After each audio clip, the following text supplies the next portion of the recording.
ఈ వైఎస్ఆర్ పార్టీ అంతు చూడాలా, ఈ వైఎస్ఆర్ పార్టీని భూస్థాపితం చేయాలా, అది కడప జిల్లా నుంచే మొదలు కావాలా, అది బీసీ వర్గాల నుంచే మొదలు కావాలని చెప్పి మీకు మనం చేస్తూ, మనం చేసేటువంటి ఈ ప్రజాస్వామ్య పరిరక్షణ పోరాటంలో మనకు సోదరులుగా, మనకు అండదండలకు వచ్చి బహిరంగంగా మద్దతు ప్రకటించినటువంటి జనసేన పార్టీ పవన్ కళ్యాణ్ గారికి, మరి ఇక్కడ మన జిల్లాలో శ్రీనివాస్ గారికి, మిగతా జిల్లానికి లాంటి అందరి నాయకులకు, మిగతా పార్టీలు, మరి మన మిత్రపక్షాలకు అన్నిటి కూడా ధన్యవాదాలు తెలియజేస్తున్నాము.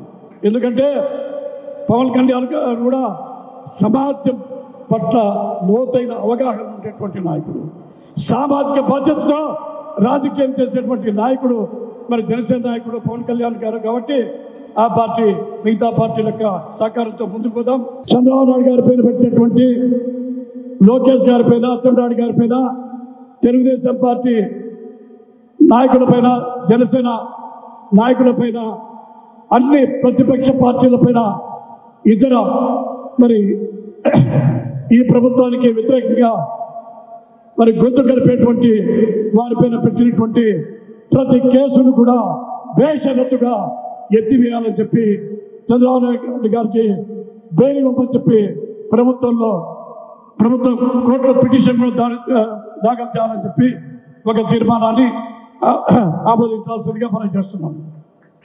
అదేవిధంగా బలహీన వర్గాల ఒక రక్షణ, వాళ్ళకి ఆత్మగౌరవం కానీ, ఒక ఆత్మవిశ్వాసం కల్పించే విధంగా, గౌరవంగా సమాజంలో తల ఎత్తుకుని జీవించే విధంగా బలహీన వర్గాలకు రక్షణ చట్టాన్ని మరి పార్లమెంట్లో చేయాలని చెప్పి ఈ ప్రభుత్వాన్ని కోరుతూ తీర్మానం.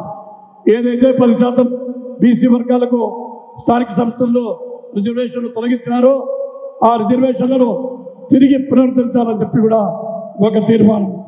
ఆదరణ పథకాన్ని మరి తిరిగి ప్రారంభించి దాని కింద అన్ని బీసీ కులాలకు వాళ్ళ వృత్తికి, వాళ్ళ కులానికి సంబంధించినటువంటి పనిముట్లు తిరిగి ఇవ్వాలని చెప్పి ఒక తీర్మానం.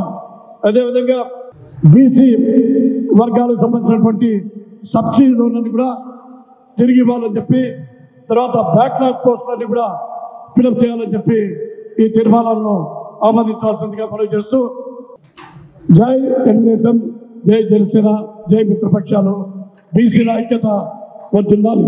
గారిని సమర్థిస్తే రేపు భవిష్యత్తులో మనకన్నట్టు భవిష్యత్తు ఉంటుందని సందర్భంగా మీ అందరికీ నేను తెలియజేసుకుంటా ఉన్నాను.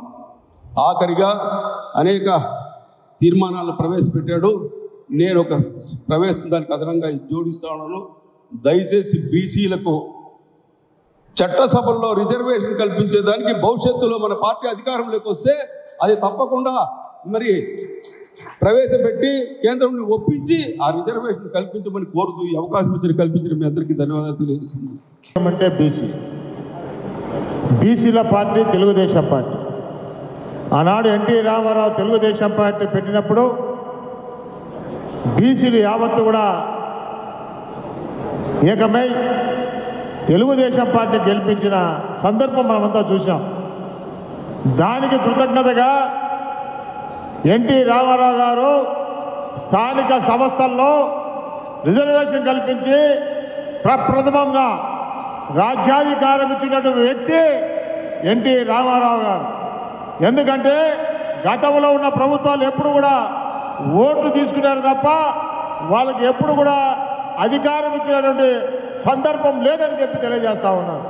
ఎన్టీ రామారావు వచ్చిన తర్వాత వార్డు మెంబర్ నుంచి జిల్లా పరిషత్ చైర్మన్ వరకు, కౌన్సిలర్ దగ్గర నుంచి, కార్పొరేటర్ దగ్గర నుంచి మేయర్ వరకు, అంటే అన్ని రకాల ప్రభుత్వ స్థానిక సంస్థల్లో రాజ్యాధికారం ఇచ్చిన వ్యక్తి ఎన్టీ రామారావు గారు. ఆనాడు చూసాం రకరకాల సంఘాలందరూ కూడా ముందుకు వచ్చి ఎన్టీ రామారావును అభినందించి, సార్ మా యాదవ్, మా బోయ, మా వీవర్స్ జిల్లా పరిషత్ చైర్మన్ అయినారు సార్, ఎవరు చేయనటువంటి సాహస కార్యక్రమాన్ని మీరు చేసి చూపించారని చెప్పి ఆ రోజు బీసీ సంఘాలు. అదేవిధంగా మొన్న తెలుగుదేశం పార్టీ 2019లో చివరిలో శాసన మండలి ఎన్నికలు వస్తే 4 శాసనసభ ఎన్నికల్లో నలుగురు కూడా బీసీలనే ఎంపిక చేసిన వైనం.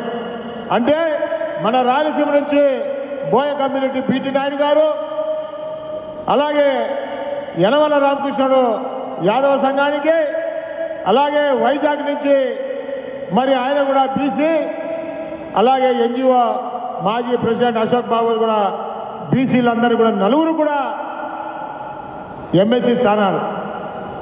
అదేవిధంగా మొన్న జరిగినటువంటి శాసన మండలి గ్రాడ్యుయేట్ కానీ కేసు లేదు, అరెస్టులు లేవు. అదే మనం ఎవరైనా తెలుగుదేశం పార్టీ పైన జనసేన కానీ మనం ఏదైనా బయటికి పోవాలంటే 144 సెక్షన్ 38 యాడికి పోతాడో బిడ్డ లోపలికి రాంటారు.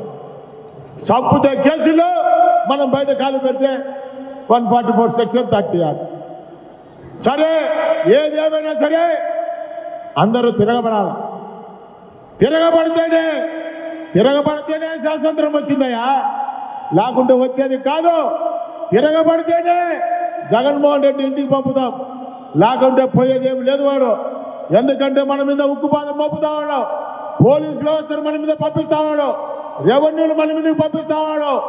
మనం తిరగబడితే తప్ప తిరిగి అధికారంలోకి వచ్చేది కళ. తిరగబడితే అధికారం అదంతా అదే సునాయాసంగా వస్తుంది. కాబట్టి ఈ తిరగబడేదానికి ఈరోజు జనసేన పవన్ కళ్యాణ్ కూడా మనకు తోడైనాడు. ఆయన ఒకటే చెప్తున్నాడు, ఈ రాష్ట్రంలో ఈ జగన్మోహన్ రెడ్డి గారిని ఇంటికి పంపాలా, ఇంటికి పంపకపోతే మనలందరినీ ఇంటికి పంపిస్తాడు, ఇంట్లో నుంచి బయటికి రానియడు. కాబట్టి తిరగబడాలా, తిరగబడితేనే రాజ్యాధికారం వస్తుందని చెప్పి తెలియజేస్తాడు. కాబట్టి ఇవాళ ఏది ఏమైనా సరే బీసీలందరూ కూడా ఏకమై ఈ ప్రభుత్వానికి బుద్ధి చెప్పాల్సిన అవసరం ఎంతైనా ఉంది.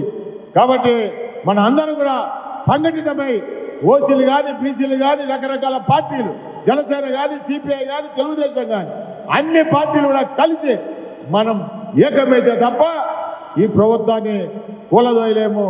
కాబట్టి మనం అందరూ కూడా ఒక తాటి మీద నడిచి తిరిగి మనం రాజ్యాధికారం వస్తే మీకే కాదు మాకే కాదు బీసీలందరికీ కూడా న్యాయం జరుగుతుంది. వారి వారి స్థానాల్లో వార్డు మెంబర్ నుంచి జిల్లా పరిషత్ వరకు, కౌన్సిలర్ నుంచి మేయర్ వరకు మరి రకరకాలైన పదవులు ఉన్నాయి, కార్పొరేషన్ పదవులు ఉన్నాయి. కాబట్టి ఏది ఏమైనా సరే అందరికీ చంద్రబాబు నాయుడు సమన్వయంతో మన అందరినీ ముందుకు తీసుకుపోతాడు. కాబట్టి మనం ప్రజలకు జవాబుదారి, రాష్ట్రానికి జవాబుదారి. ఈ రాష్ట్రాన్ని అభివృద్ధి పొందాలో ముందుకు తీసుకుపోవాలంటే తిరిగి అన్ని వర్గాల వారందరూ చేయి కలిపి మనం ముందుకు నడవాలా. తిరిగి ఈ రాష్ట్రంలో తెలుగుదేశం పార్టీ, జనసేన మిత్రపక్షాలను కలిసినటువంటి పార్టీ మళ్ళీ అధికారంలో రావాలా, తీసుకుని వస్తారని చెప్పేసి